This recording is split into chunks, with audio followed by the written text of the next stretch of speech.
L'édito politique sur Europe 1 avec Le Figaro. Bonjour Alexis Brézet. Bonjour Alexandre, bonjour à tous. Entre la France et l'Algérie, la crise est donc repartie de plus belle. On l'examine évidemment sous l'angle de ses conséquences diplomatiques. Mais est-ce que vous pensez, Alexis, qu'elle aura également des conséquences politiques ? Évidemment Alexandre, elle ne peut pas ne pas en avoir.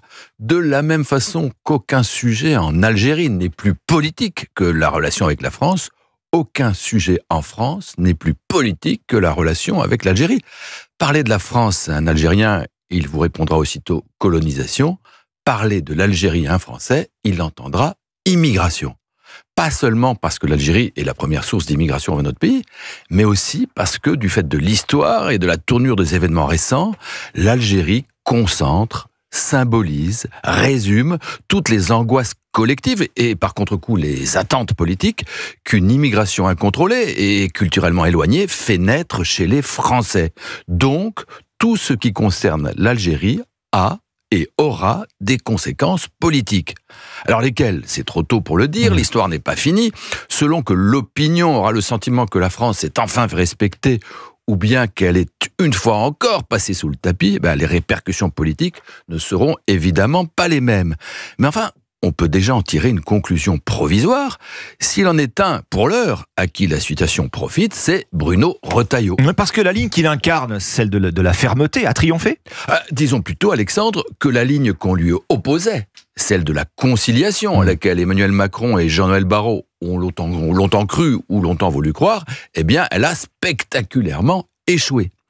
Il y a une petite semaine, Bruno Retailleau, connaissons-le, était dans une situation politique délicate. Critiqué dans les médias, marginalisé par l'Élysée, jugé trop dur par la gauche, trop mou par la droite, il était à la merci d'un accord mal taillé avec l'Algérie qui, en contrepartie d'une libération de Boualem Sansal, aurait cédé sur tout le reste, les OQTF, les visas, l'immigration. Par humanité, le ministre de l'Intérieur aurait bien dû le soutenir, mais enfin, le bénéfice de cet arrangement aurait été inscrit à l'actif d'Emmanuel Macron, tandis que les concessions auraient été vécues par les électeurs de la droite comme autant de trahison. Bon, il est clair que ce scénario n'est plus à l'ordre du jour. Alors, malheureusement pour Boualem Sansal, serait-on tenté de dire, même si sa libération, qui n'était pas garantie hier, n'est pas impossible demain, et on pourra dire alors que c'est à la fermeté de Bruno Retailleau qu'on la doit. Pour le ministre de l'Intérieur, d'ores et déjà, le gain politique est évident. Puisque l'Algérie, dans l'esprit des gens, c'est l'immigration, le simple fait qu'il soit la cible officielle du pouvoir algérien fait mécaniquement de lui le porte-drapeau de la lutte anti-immigration. Et pour la suite des choses, et chacun pense à l'élection présidentielle, c'est un argument qui peut compter, à condition bien sûr qu'un nouveau revirement d'Emmanuel Macron ne vienne pas tout ruiner d'ici là. Mais parce que vous pensez, Alexis, que le président peut encore changer d'avis ?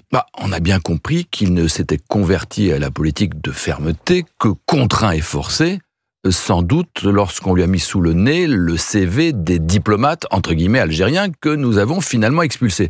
Mais bon, il rêve toujours d'une miraculeuse réconciliation. Donc il va devoir choisir. Soit il assume l'épreuve de force jusqu'au bout. Depuis les restrictions sur les visas jusqu'à la suspension du traité franco-algérien de 1968, en passant, s'il le faut, par la rupture des relations diplomatiques.